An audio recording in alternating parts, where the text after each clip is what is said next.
Alam ko madilim dito eh. Opo. Napasugod ko pa tuloy dito.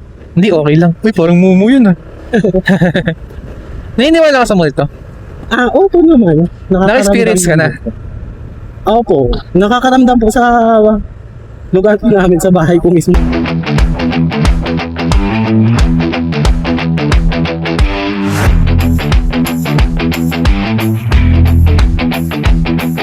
Tao. Bagay. Hayop. Dar?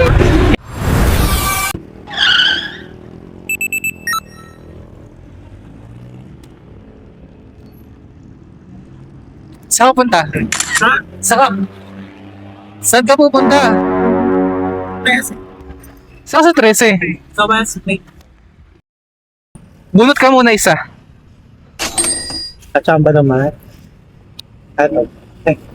Hindi na bunot niya.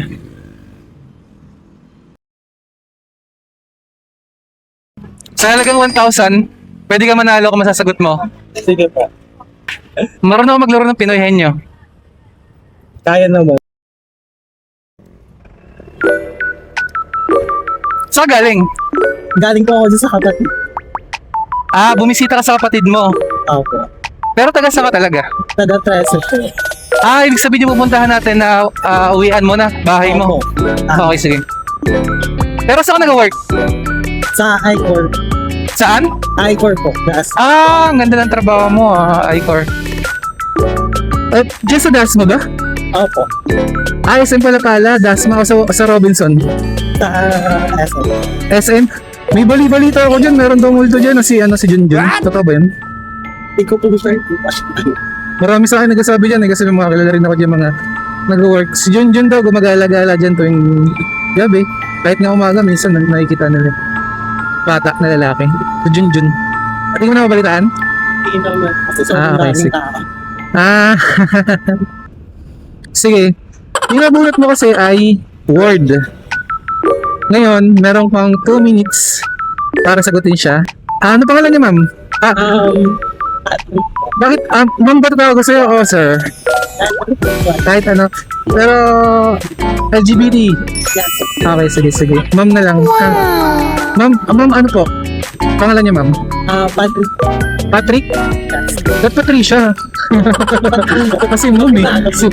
Si Ma'am Patricia dapat. Ma'am Patricia. Si Ma'am Patricia. Ilan taon ka na, Ma'am Patricia? 32. Okay, 32 si Ma'am. Bata pa si Ma'am. May jowa. Sinusuportahan. Wala naman. Wala na. Joke lang yun, Ma'am, ha? Tawag dito, game. Start tayo, Ma'am, ha? Tao. Tao.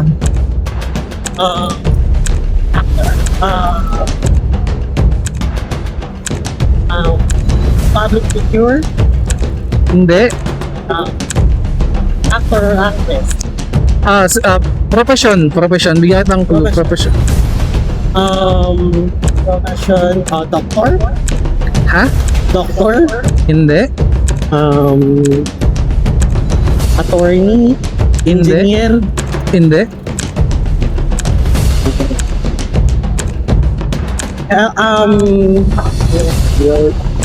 Accounting field. Hindi. Teaching. Hindi.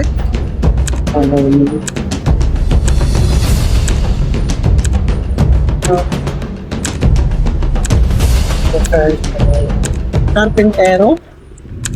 Hindi.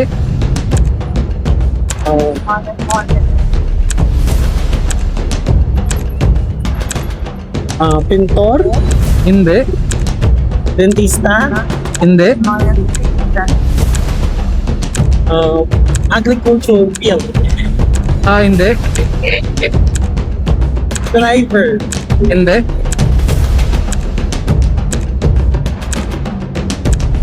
Ang hirap ang topic.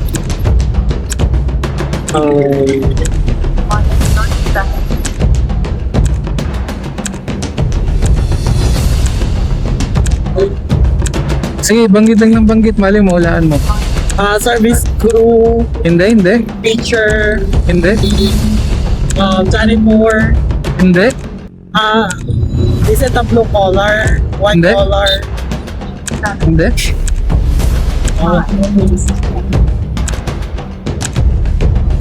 Okay. Wala. Time's up. Okay lang yan. Better luck next time na lang po, ma'am. Yes, Ha? po. Si Ma'am Patricia, ang ating panauhin ngayong gabi. Pero paano po yung tamang sakto? Sa patero. Ay, sa patero. Sa patero. Kulang ka ma'am sa kulang ka sa kategorya. Kasi, kasakali kasi profession siya, di ba? Ngayon, profession, mahirap, ang daming profession. Kaya kailangan magaling din tayong pumili ng kategorya pagdating sa profession. Ha? Kaya, ayan, okay lang naman yan. At least free rides ka ma'am, di ba? Taga-13 ka, medyo malayo yung biyahe natin ngayon. Tayo ba naman tayo ma'am? Tanungin lang kita. Hindi ka pa ba nagkakaroon ng jowa? Since birth? Since birth, di ka pa nagkaroon ng jowa? Ha? Eh, di virgin ka pa. Ay, hindi na po. Hindi ako pa pwedeng mag-jowa. Paano yun? Di ka nagkaroon ng jowa, pero di ka na virgin. Paano mo ba explain? Okay. Pero matagal na po. Matagal na. Paano ka nakikipag-link pala niyan? Nakikipag-chat ka sa dating apps? Ano ba? Schoolmate po ko na isang Ang swerte naman ng schoolmate. Pogi siguro yan, no? Batiin mo naman siya. Huwag niya. Binate eh. No? Mga-survey lang pala kita, ma'am. Nanonood ka ba ng balita? Hindi masyado. Hindi masyado, pero familiar ka ma'am sa impeachment kay Sara Duterte.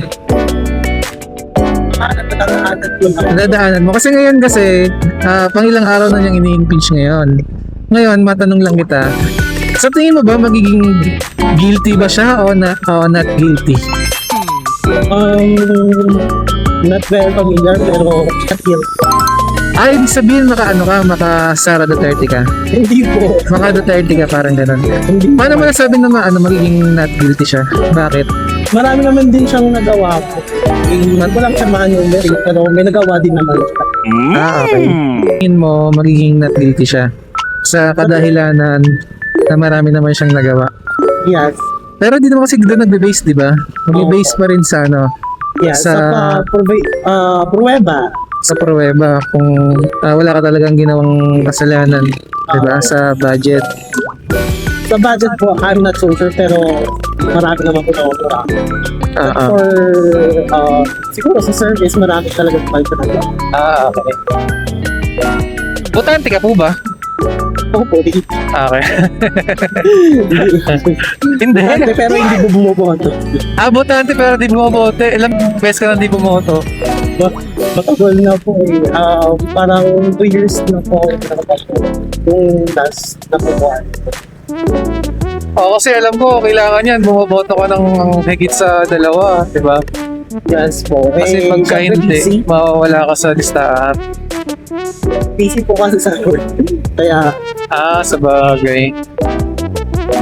Bumoto ka ma'am, importante ang boto mo. Medyo madilim dito sa lugar niya ma'am ha, 13. Opo, madilim po talaga. Hindi naman ba delikado rito? Hindi naman po. Alam ko madilim dito eh.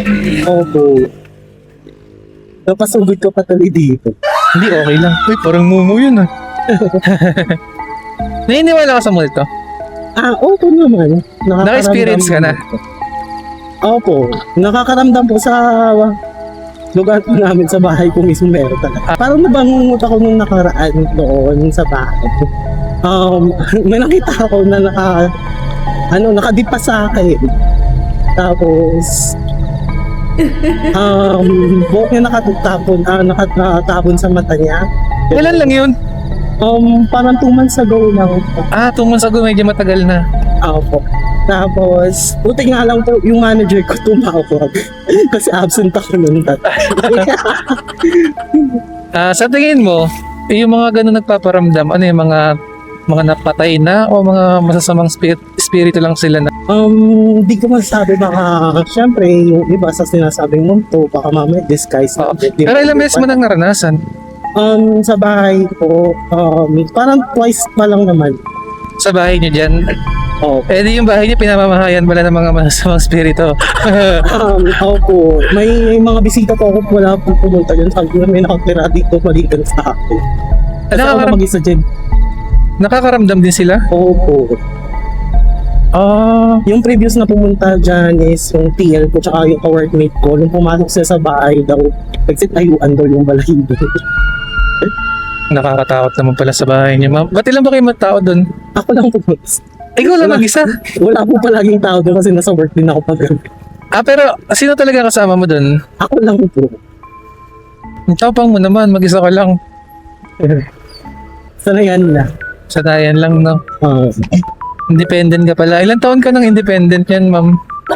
Simula po nung nag-college ako, working student pa kasi ako. Bali, kasama ko dati kapatid ko na lang. Minsan masarap maging independent eh.